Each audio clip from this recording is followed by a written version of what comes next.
Here are the facts. Around 3000 BC, dynastic Egypt appears almost out of nowhere.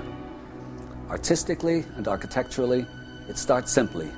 No stone structures, but massive mud brick tombs, and small but accomplished stone and ivory artifacts. Yet it would appear that the sciences are already intact and fully developed. Mathematics, astronomy, medicine, the complex enigmatic funerary texts. That knowledge is the legacy, and it takes but a few centuries to bring the execution of that knowledge, architecturally and artistically, to perfection. From a time stretching back into murky prehistory, the art and architecture of ancient Egypt stand as proof of an almost supernatural control of the material world, and an eerie understanding of the secrets of nature and the laws of beauty. Nowhere is this more apparent than at the Cairo Museum, where hundreds of thousands of priceless treasures paint a very different picture of our distant, supposedly primitive past. Present at the very beginning, the supremely refined craftsmanship, the impenetrable materials, the harmonic proportions, and the esoteric content embodied within each work speak to millennia of development and evolution. In these enigmatic treasures, we see the telltale signs of the legacy of high knowledge and ability from pre-antiquity, which empowered the ancient sages, architects, sculptors, and scribes to realize timeless masterpieces which were simultaneously instruments of powerful magic.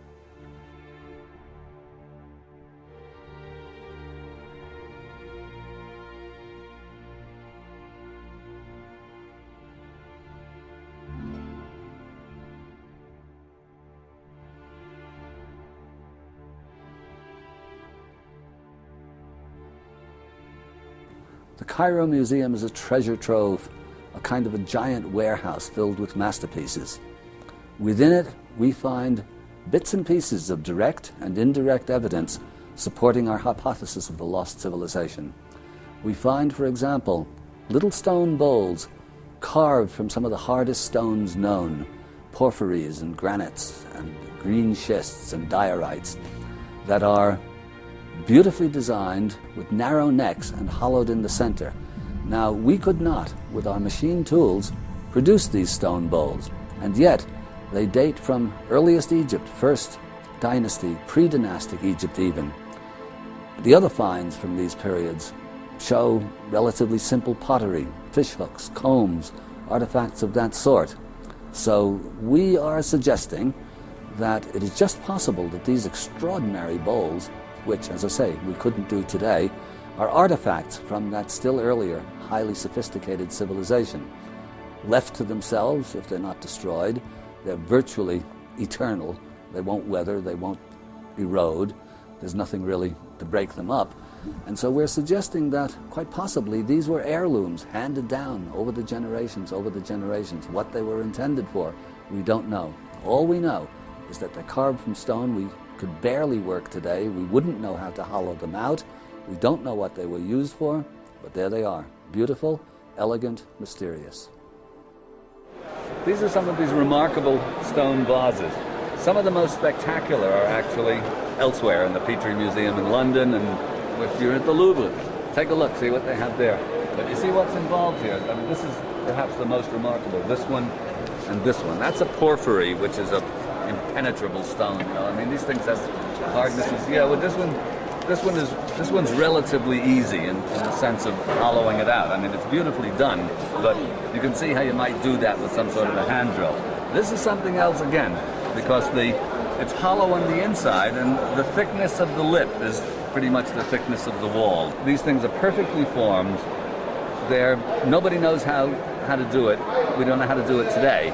And the point is that this is the interesting bit, these come out of either earliest dynasty Egyptian finds or pre-dynastic finds. And those Neolithic settlements, that's what you found, was very crude pottery and little fish hooks and combs and stuff like that. And then suddenly these things. So it was Paul Roberts, my friend Paul Roberts, who suggested, hey, maybe these are heirlooms from that earlier period, because it doesn't figure that if the rest of the stuff that you're doing are crude little pots. Suddenly there's this thing involving a technology, and I mean perfectly geometric. I'm sure if you did a geometric study of these, you'd find golden section ratios and all sorts of stuff like that. I mean, these are complex shapes. I mean, it wouldn't be complex on a potter's wheel. And that's diorite. Well, these are all. That one's a green schist. That's a porphyry. These things are, modern sculptors with machine tools would think twice before they attacked something like that. And if they attacked it, they'd be very hard put to get a finish on it like these. Look at that porphyry bowl. It's mind-blowing. So we're thinking that quite possibly these things are handed down because they're indestructible. As long as they don't break or you don't lose them, they're there forever. You leave them out in the weather forever and nothing's going to happen to them even. So this could be an intriguing part of the puzzle, and if it's not a part of our puzzle, then it's absolutely sort of inexplicable in terms of what else they found in these little Neolithic settlements. This is important stuff. The stones used to produce these bowls, and also some of the other statues of Egypt, almost defy modern technology. There's a hardness index.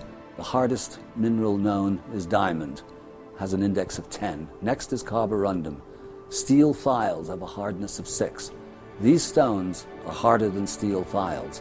The Egyptians are supposed to have had only copper tools to work these stones into shape. This is difficult enough, almost unimaginable, as far as the sculpture is concerned. When we come to hollowing out stone bowls carved of these materials, it beggars the imagination, and yet there are the bowls, and there are the statues.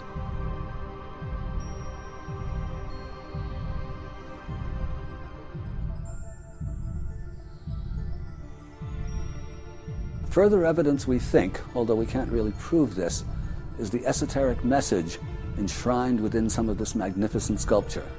Seen one way, we have, for example, in the Khafra statue, Horus protecting the king. Seen another way, we see Horus as the principle of salvation, or return to the source, assimilated into the consciousness of the king. So we have a portrait of the divinized or exalted or self-realized human being. Two different ways of looking at exactly the same statue. This is carved out of that special kind of diorite. I said that in indirect lighting glows. And this is an impenetrable rock that when sculptors see this and they look at the finish on it, and you look down even from here, you see where the light is on it? I mean, it's a perfect finish. There isn't a ripple in it. It's almost unbelievable. But one of the really interesting things about this one, as far as I'm concerned, is when you look at it, if you look at it head on, all you see is the king, right? It's only when you get around to the side, that you see the falcon behind his head. Now the falcon represents, of course, higher consciousness, the return to the source, salvation, blah, blah. But the message, to me, is a very deliberate one on the part of the sculptor. He didn't have to do it that way. He can show the falcon bigger. You see even the way the falcon's wings are smoothed down into the headdress so you can't see him. So, in other words, enlightenment is not obvious. In other words, from the front, it's just a king, a very royal king. But from the side, and it's usually said Horus is protecting the king. The king doesn't need any goddamn protection. What's really being symbolized is that he's integrated the Horus consciousness into his own. If we look at these magnificent specimens of Old Kingdom art and realize that these are not just works of genius sculpture, but that they enshrine a highly sophisticated metaphysical and scientific doctrine, we begin to realize that ancient Egypt is not as we have been taught, and that this doctrine could not have been developed within a couple of hundred years, and is almost certainly a legacy handed down over the generations from that still earlier civilization. A strange and very provocative relic from earliest pre-dynastic Egypt is the Narmer palette. Underlying its enigmatic symbolism is evidence of a highly developed science integrating stoneworking, astronomical, astrological, and even magical disciplines. By enacting the domination of his enemies, by carving it in stone, King Menes was magically assured of victory. This is called the Narmer palette. Narmer is another name for Mena, or Menes, who's unified Upper and Lower Egypt in dynastic times. Normally said to be a victory over the enemies and all this sort of stuff, and as I mentioned on a number of occasions, the unification of Egypt is supposed to be a purely political measure. This is First Dynasty, supposedly, the beginning of the First Dynasty. I mean, you see the Hathor ears up ahead there. I mean, the Hathor face, again, already intact with the cow ears, and the human face with horns there, instead of normally with the Hathor head, you have the headdress and then the sistrum on top. This may be an earlier form, but Hathor is around from the very, very earliest time. Now, these guys in the center, that's sort of interesting. For those who think, I mean, these occur here, and to the best of my knowledge, nowhere else in Egypt, again, ever. And okay, they're mythological animals. There are some people who think, gee, this is a long, the dinosaurs lasted longer than anyone thinks.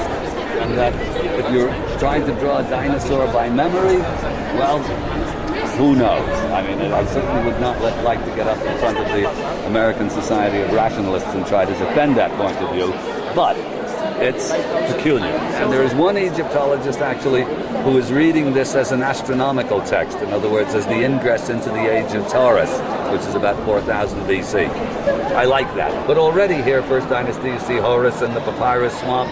So all of this stuff is there, absolutely from the very, very beginning. Standing as curious evidence of an earlier common source for disparate cultures, the boomerangs used by the ancient Egyptians bear a striking and inexplicable resemblance to those used by the Aborigines of Australia. There are hieroglyphs in Australia. There's a big argument over whether or not they're real. I can't go into this now. Those are actual Australian Aboriginal hieroglyphs, and these are the Egyptian throwing sticks, which are there. I mean, some of them whistle when they go, some of them are meant to come back. This suddenly gets interesting, because all of a sudden you think that maybe there is a connection, and that either the Aussies, Aborigines got it from the Egyptians, or the Egyptians got it from the Aborigines, but here they are. No mistaking that those are boomerangs. An important piece of the Sphinx puzzle lies in an obscure corner of the museum. The Inventory Stela records a fact that unravels the traditional dating of the Sphinx.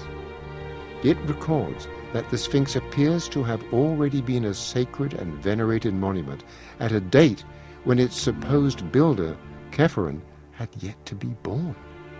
This is the so-called Inventory Stela, which tells that Khufu, Cheops, built a temple to Isis alongside the Sphinx.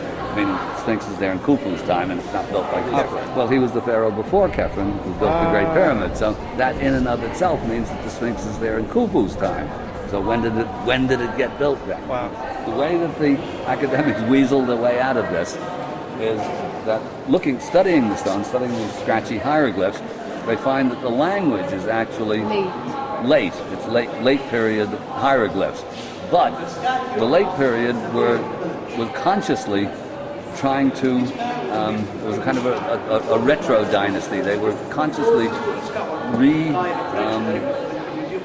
reviving the styles and all sorts of, all kinds of Old Kingdom iconography and Old Kingdom sculptural styles and artistic styles. They were deliberately reconstituting. The language had, of course, changed.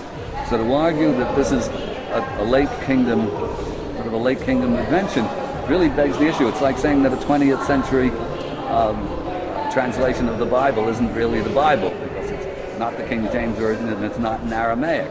It's a translation. So really, it's a very powerful piece of evidence.